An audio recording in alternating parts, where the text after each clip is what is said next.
Hello! Welcome to Squid Essays. Inking your academic pen. My name is Julie and I will be your instructor as we read through business marketing and supply chain.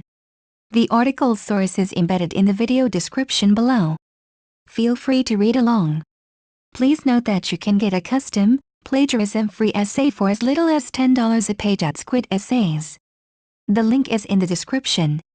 The purpose of this paper is to highlight understanding of the subject of buyer behavior in business markets, which provides strategists with the necessary insights required to successfully manage the marketing and purchasing interface between organizations.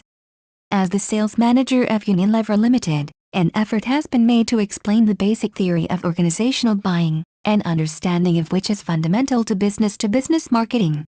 It begins by looking at the organizational buying process and a number of models of the process. It then investigates the theory of risk and uncertainty and identifies the key factors that influence behavior and concludes with a discussion of the role of purchasing, which is seen as a key area in the competitiveness of the modern industrial firm.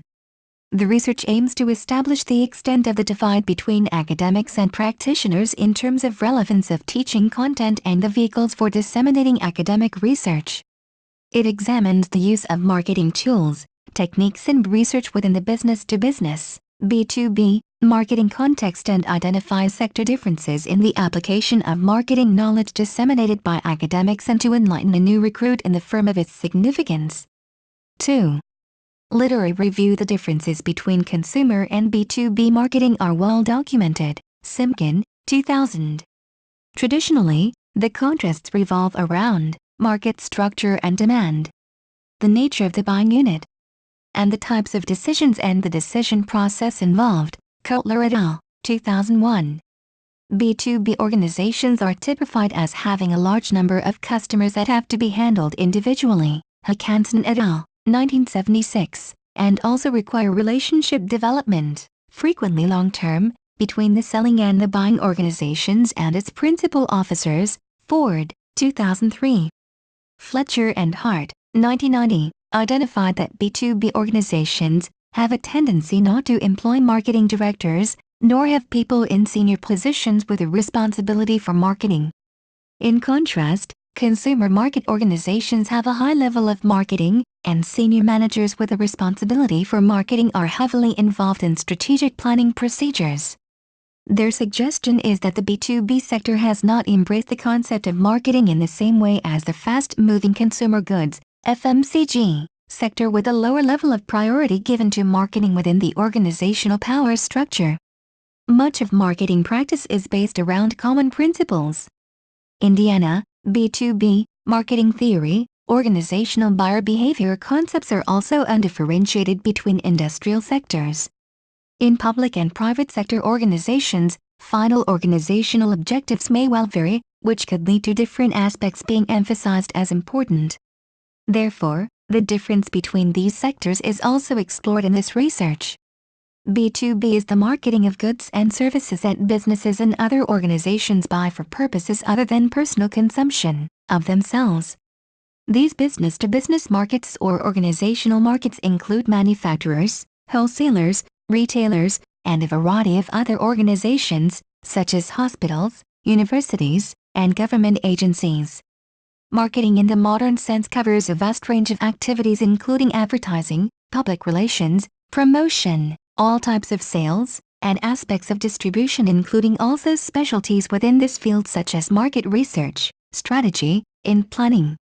In those corporations predominantly engaged in selling to the consumer, marketing and sales are typically separate functions, but with sales subordinated to and managed by the more prestigious marketing function.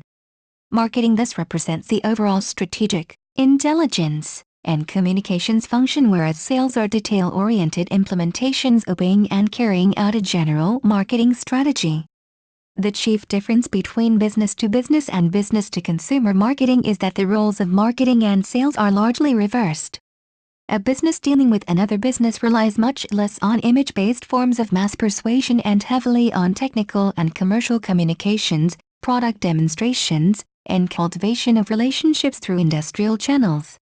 The basic reason for this is that B2B sales are in their very nature much more influenced by price, by product performance, by timely and reliable deliveries, and effective and swift services, than by perceptions or emotions. Image marketing in B2B plays a definite but subordinated role. Occasionally it uses mass media, but generally the message is channeled through magazines, journals, and newspapers, that is Wall Street Journal, intended to reach decision makers in business. Virtually all businesses selling to the ultimate consumer also sell to the channel, namely distributors and retailers. Thus their sales have a multi-tiered aspect. In these situations the broad marketing aimed at the ultimate consumer is, of course, of great interest to the business buyer too. The retailer is much more likely to stock a heavily and effectively advertised consumer product for which the producer also provides lucrative incentives for joint advertising at the local level, than the retailer is likely to stock a brand with low recognition value. In such contexts, marketing in the traditional sense also plays a major role in selling to the business customer. In theory, the same basic marketing principles hold in both consumer and business markets. Firms identify customer needs and develop a marketing mix to satisfy those needs. However, there are differences that make business-to-business marketing more complex. In business markets, products often have to do more than satisfy an individual's needs. They must meet the requirements of everyone involved in the company's purchase decision, that is, multiple buyers. Organizational customers are few and far between compared to end consumers. This means that business marketing strategies may be quite different from consumer markets, that is, number of customers.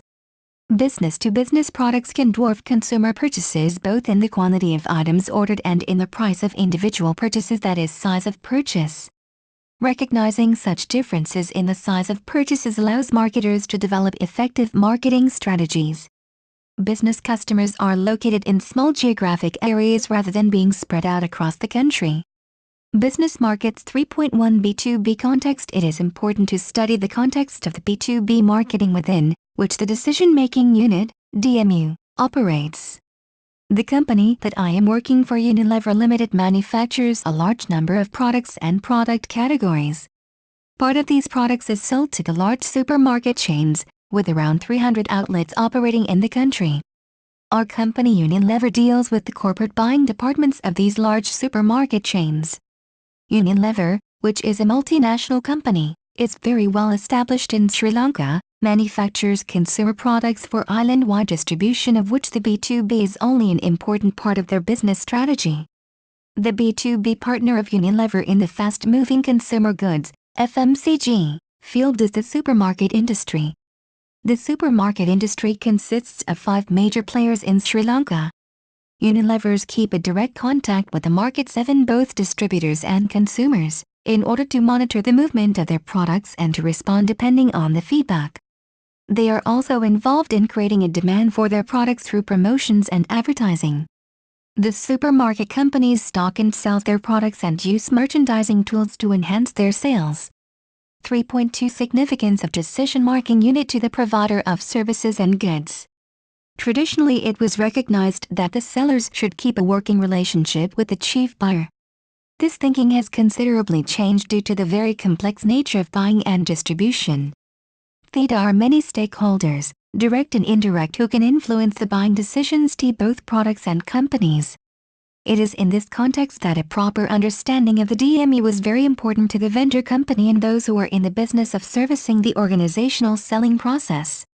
3.3 Key members of the organizational decision-making unit. While the B2C buying process can certainly be fairly complex over the purchase of goods like a family car, B2B organizational buying processes typically involve more people than B2C purchases, in what is known as the buying center or decision-making unit, DMU. Key members of this group can include managers not directly involved with using the goods or materials, but who have a strategic or financial perspective of the organization as a whole. Trained professional buyers typically carry out buying in B2B markets.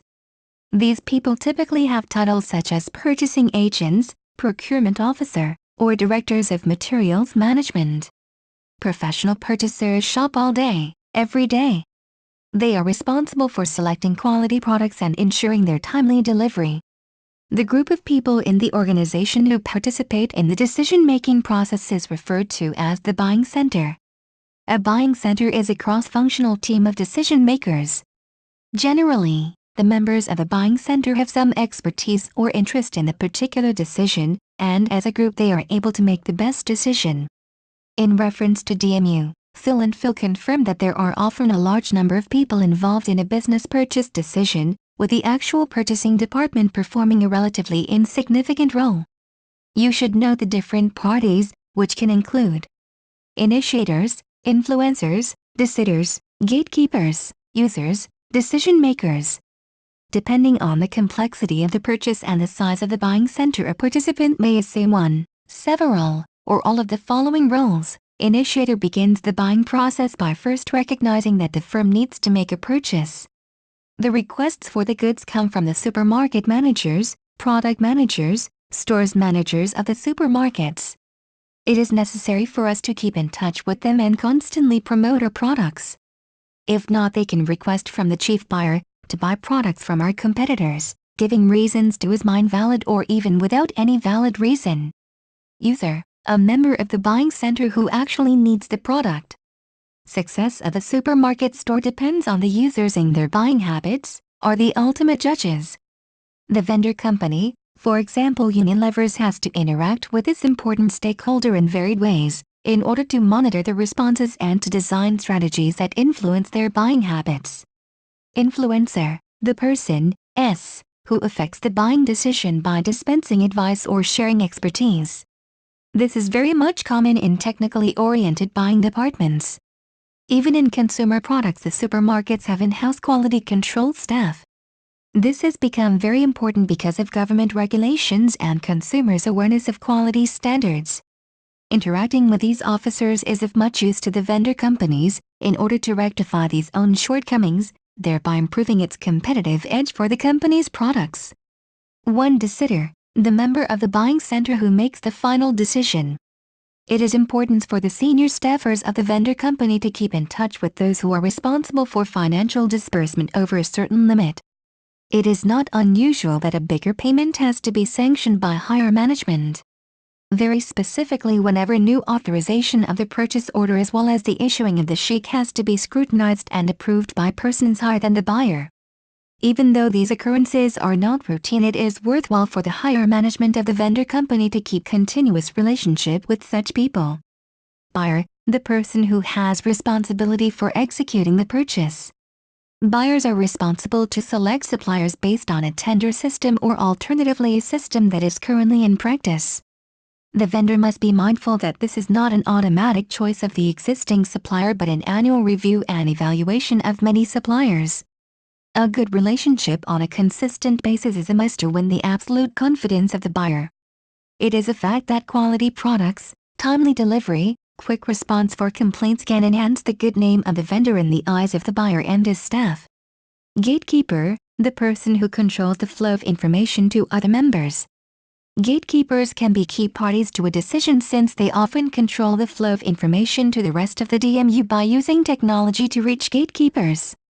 This above explains how industrial marketers attempt to build relationships with organizational gatekeepers, who, of course, are usually not literally guards at the factory gates. Phil and Phil, 2006, 119-125. Nature of business buying. 4.1 The buying situation. Just like end consumers, business buyers spend more time and effort on some purchases than on others. Devoting such effort to a purchase decision usually depends on the complexity of the product and how often the decision has to be made. A by-class framework identifies the degree of effort required of the firm's personnel to collect information and make a purchase decision.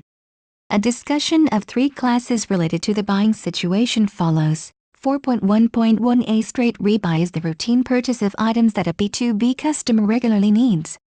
The buyer has purchased the same items many times before and routinely reorders them when supplies are low, often from the same suppliers. This is similar to habitual purchases for end consumers. 4.1.2 A modified rebuy occurs when a firm wants to shop around for suppliers with better prices, quality, or delivery times. This situation also can occur when the organization has new needs for products it already buys. Modified rebuys require more time and effort than straight rebuys. 4.1.3 A first-time purchase is a new task buy. Uncertainty and risk characterize buying decisions in this classification, and they need the most effort because the buyer has no previous experience on which to base a decision.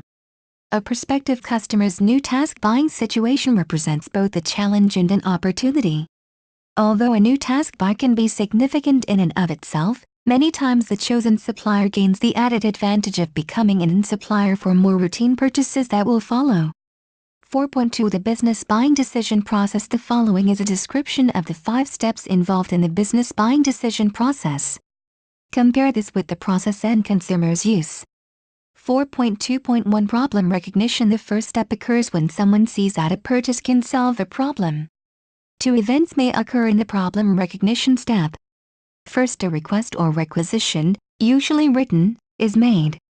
Then, depending on the complexity of the purchase, a buying center may be formed. 4.2.2 Information search. The buying center searches for information about products and suppliers in this second step. Members of the buying center may individually or collectively refer to reports in trade magazines and journals, seek advice from outside consultants, and pay close attention to marketing communications from different manufacturers and suppliers. The job of marketers is to make sure the information is available when and where business customers want it.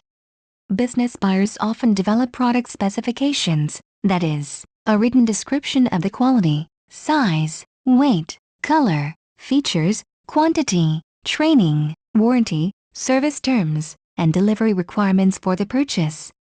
The next step is to identify potential suppliers and obtain written or verbal proposals, or bids, from one or more of them. 4.2.3 Evaluation of alternatives. The buying center assesses the proposals in this stage of the buying decision process. Total spending for goods and services can have a major impact on the firm's profitability, so all other things being equal, price is the primary consideration. Pricing evaluations must take into account discount policies for certain quantities, return goods policies, the cost of repair and maintenance services, terms of payment, and the cost of financing large purchases. For capital equipment, cost criteria also include the life expectancy of the purchase, the expected resale value, and disposal cost for the old equipment. Although a bidder is often selected because it offers the lowest price, there are times when the buying decision is based on other factors. The more complex and costly the purchase, the more time buyers spend searching for the best supplier and the more marketers must do to win the order. In some cases, a company may even ask one or more of its current customers to participate in a reference program where they recommend products to others. Marketers often make formal presentations and product demonstrations to the buying center group. 4.2.4 Product and supplier selection. The next step in the buying process is the purchase design selection of the best product and supplier to meet the firm's needs. Although price is usually a factor, firms that have adopted a total quality management approach, the quality, reliability, and durability of materials and component parts are paramount. For some purchases, warranties, repair service, and regular maintenance after the sale are important. A supplier's ability to make on-time deliveries is the critical factor in the selection process for firms that have adopted an inventory management system called Just-in-Time, JIT. JIT systems reduce stock to very low levels or even zero and ensure a constant inventory through deliveries just when needed. The advantage of JIT systems is the reduced cost of warehousing. One of the most important decisions of a buyer is how many suppliers can best serve the firm's needs. Sometimes one supplier is more beneficial to the organization than multiple suppliers. Single sourcing, in which a buyer and seller work quite closely, is particularly important when a firm needs frequent deliveries or specialized products. Multiple sourcing means buying a product from several different suppliers. Under the system, suppliers are more likely to remain price competitive. Outsourcing occurs when firms obtain outside vendors to provide goods or services that might otherwise be supplied in-house. Reverse marketing occurs when buyers try to find suppliers capable of producing specific needed products and then attempts to sell the idea to the suppliers. Thus, instead of suppliers looking for buyers, the buyers are the ones who look for suppliers and persuading them to produce the supplies for them. the seller aims to satisfy the buying firm's needs. Purdue, a large poultry producer, supplies baby chickens, chicken food, medications and everything else necessary for farmers. 4.2.5 Post-purchase evaluation. An organizational buyer assesses whether the performance of the product and the supplier is living up to expectations. The buyer surveys the users to determine their satisfaction with the product as well as with the installation, delivery, and service provided by the supplier. 5. Comparing organizational and consumer buyer behavior. You might ask why a whole section on organizational buying behavior is needed. Isn't it just another version of consumer buying behavior? Well, although there are similarities between B2C and B2B marketing, there are major differences too. For instance, consumer markets can consist of millions of individuals, whereas far fewer customers make up organizational markets. It is quite common for a small percentage of these customers to account for a large percentage of spending in a particular segment, giving them considerable purchasing power. Moreover, in general, decisions are more rational in the business buying process than in B2C markets. They are also usually driven by technical specifications, as well as financial considerations. It is clearly important for B2B marketers to understand how buyers in business markets tend to behave. Here, we see that while there are contrasts between consumer and OBB, there are also quite a number of similarities, especially when one realizes that the rationality associated with OBB is frequently misplaced. Basically, buyers are people too and can make decisions based on misperceptions, emotions and peer pressure just as easily as consumers. Phil and Phil, 2006, 113-115. Nevertheless, you should note that a comparison of buying characteristics in organizational and consumer markets.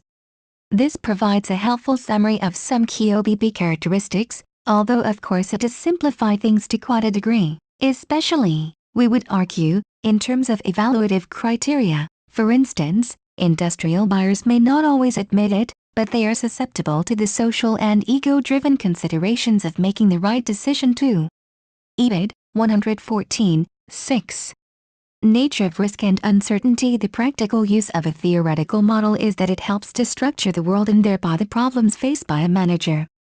Taking some of the above interaction model elements into consideration, for organizational marketing managers, we can identify two groups of problems: limitation problems, concerning the extent of the firm's activities in certain relationships and the extent to which different customers should be treated differently, need to be addressed. Handling problems, in the long term over power dependence and conflict cooperation, and in the short term over attaining an efficient way of handling the different exchange processes. For purchasing managers, we see the same set of handling problems as for marketing management, but also the problem of decisions over an appropriate structure of suppliers. There is a need for a balance between internal and external resources. Such considerations can affect purchasing managers' attitudes to the optimal number of firms with which the focal buying firm should deal. There are some contrasting considerations that a manager may have to ponder when debating whether to pursue a strategy of single or multiple sourcing, as there are a number of potential advantages with each approach. It would thus not be fair to say that one approach or the other is always right. Much depends on the context facing the focal firm and the firm's attitude to risk. All of this leads us to examine more closely the issues of risk and uncertainty in OBB. Note how such problems can affect the roles of managers in global supply chains, as captured in Phil and Phil, 2006, 129. Managerial roles in global account supply management. Depending on the scope of the relationship and the prevailing environmental conditions, these roles can be classified as follows: traditional, monitoring, co-developmental, co-partnering. Phil and Phil, 2006, 134-138, explains how perceived risk in purchasing business products and services incorporates uncertainty, and how such perceptions can be reduced. Risk can be categorized. 7 types of organizational decision-making risk. The table presents the sorts of questions buyers are likely to ask themselves in making key purchase decisions, and note how personal and social issues are listed alongside more operational and economic issues. 7. Conclusion: the most important characteristics of business-to-business marketing are building candid technical interactions, intensive commercial negotiations, and close attention to services. Individual transactions between businesses are typically larger as measured in and fewer in number than in business-to-consumer sales. The contract or sale is more difficult to get, but once a relationship is established, repeat business is almost guaranteed if performance is acceptable, the seller being helped by buyers' desire to avoid the time, effort, and occasionally the hassle required to find a supplier. For this reason, establishing and building a good relationship with a business client is vital. Ideally, it will be established at all levels of the client, with its leaders, its management, also with the working level using the product. Unhappiness at any of these levels can jeopardize the relationship. Periodic efforts to touch base with all of these levels are an important aspect of marketing. Both marketing and sales take a direct form, face-to-face, rather than by advertising. Advertising is used as a reminder of a relationship maintained by other means. Technical interactions are ideally open and candid. The business client will always discover flaws or shortcomings in the product and is usually also able to accommodate awkward features if all else works well. The seller is wise both to discuss difficulties openly and yet not to overstate them. Such approaches are, of course, just as beneficial in all sales, but businesses tend to be more distant and engage in more games with ordinary off-the-street clients than with the industrial buyer, who is typically much more knowledgeable and less moved by emotions. A converse of this general rule is that the business owner encountering a game-playing industrial buyer should be prepared to walk. The relationship must be two-way. The client who behaves in bureaucratic ways is a special problem for the B2B seller. Such behavior can sometimes be exploited and sometimes neutralized by developing better relationships with higher levels. Very openness ideal in reaching agreement on the product itself makes commercial negotiations difficult. Business buyers tend to be hard customers generally. They will tend to owe or be in a position to guess the real costs of the seller. They may also be under management pressure to push prices down. In price negotiations, therefore, games tend to be played unless a good relationship exists and the buyer is not under severe pressure. Here, effective, flexible, and, if at all possible, open dealing is best. The buyer must sometimes yield but should do so while openly stating that this particular easing of the price is for this case only, in order to accommodate the buyer this time, and not to set a precedent. Living up to this assertion later, by refusing to continue to sell at the low price, is, of course, part of keeping the deal going. Business-to-business sales have a tendency sometimes never to close. This is wrong, that is wrong. The seller must be prepared to service the product. Too much after-sales service, amounting to extra services, can be avoided in the future by negotiating more stringent contract terms. But, under the usual circumstances, the business buyer calls only when something is really wrong. In that case, swift and effective corrective action is the right response to maintain the relationship and, in effect, to sell the next contract. B2B can often be the best kind of business for any kind of company, large or small. Large transactions, low cost of selling, a reliable market, and often an attractive price are inherent aspects of this type of transaction. The biggest danger of B2B for the small business is to become reliant on one or two clients for which it is just a small supplier. B2B is best practiced by the small business by cultivating several such customers, the favor or disfavor of no one of which will threaten the company's own survival. Business-to-business contexts have broad similarities with business-to-consumer settings. For example, the buyer's desire to solve a problem or satisfy a want or need, an exchange of resources, value produced for buyer and seller, etc. But the detailed specifics of B2B often differ in marked ways. Unique characteristics exist for buyers, sellers, and the interactions between them. Important implications for loyalty research emerge from consideration of these characteristics. For B2B buyers, purchases may be for their own organizational use, for reselling, or for reprocessing and then reselling. This usually creates a more complex set of decision considerations than in a basic B2C purchase. Dollar amounts are often bigger in B2B than in B2C. Purchase decisions may be more technical in nature. More detailed considerations of specifications may be required. These factors substantially raise the purchaser's level of involvement. Often there is a competitive bid process, involving comparison of several potential suppliers. Multiple decision makers may be involved, requiring consensus and approval through multiple levels of organizational hierarchies. Finally, B2B buyers require highest quality service elements, as their ability to succeed depends on the seller's delivery times, technical assistance, after-sales service, and so on. For B2B sellers, there also are unique characteristics. For example, demand is sometimes derived, not depending directly on the buyer, but on third parties who purchase from the buyer. Often the potential pool of B2B customers is smaller than in B2C situations. Multiple seller representatives may be required, bringing into play special interpersonal cross-functional dynamics and complexities. The buyer's competitive bid process and multiple levels of hierarchy and approval influence the seller's processes too. Finally, sales and marketing may be more technical, requiring special seller expertise in knowing and explaining the value proposition. Then, beyond isolated buyer and seller elements, different interactive dynamics may exist in B2B exchanges, for example, mutual dependencies.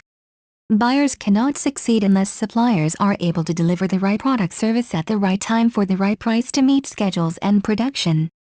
Sellers often come to depend heavily on a small proportion of largest best customers who sustain the supplier's prosperity. Thus both parties are motivated to become partner-oriented, to engage in longer and more complex negotiations, to include reciprocal purchase agreements, to execute deals, and to act cooperatively and collaboratively. These dynamics become even more unique in B2B services where exchanges are particularly social, personal, and intangible. Key customer-facing employees shape the total offering and customer experience. Familiarity, personal recognition, friendship, individualized service, and special treatment are common. Some service exchanges are so relational that interpersonal terminologies are even borrowed to discuss the dynamics, that is forgiveness in response to service failures. Please be aware that the free essay that you were just reading was not written by us. This essay, and all of the others available to view on the website, were provided to us by students in exchange for services that we offer. This relationship helps our students to get an even better deal while also contributing to the biggest free essay resource in the UK. Thank you for taking your time to listen to me. I hope you enjoyed learning about business marketing and supply chain as much as I did. Kindly remember that you can get a custom, plagiarism-free essay at Squid Essays for as little as $10. The link is in the description. See you next time.